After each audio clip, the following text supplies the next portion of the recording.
देश भर में आज जगन्नाथ जी की रथ यात्रा का आयोजन किया जा रहा है। गुजरात के दाहोद में भी बरसती बारिश के बीच रथ यात्रा निकाली गई। दाहोद जिले में आज भगवान जगन्नाथ जी की 18वीं भव्य रथ यात्रा का आयोजन हुआ। बारिश के बीच भी श्रद्धालुओं का उत्साह देखने लायक था।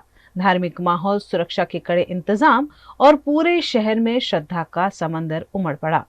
रथ यात्रा की शुरुआत आरती से हुई। सबसे पहले आरती सांसद जसवंत सिंह भाभोर और एसपी डॉक्टर जयदीप सिंह झाला ने की। इसके बाद सभी गणमान्य व्यक्तियों ने आरती कर पाहिंद विधि के तहत रथ को रस्सी से खींचकर यात्रा की शुरुआत की। रथ यात्रा हनुमान बाजार से होते हुए मार्केट, सरदार चौक, नेताजी बाजार और दौलतगंज बाजार होते हुए सोनीवाड़ इलाके में मामाजी के घर पर दोपहर के विश्राम के लिए रुकी। दोपहर 1:30 बजे फिर यात्रा आगे बढ़ी, जो गोविंद नगर, एमजी रोड, तालाब और माणिक चौक के रास्ते शाम 7 बजे रणछोड़ राय मंदिर पर लौटकर संपन्न होगी।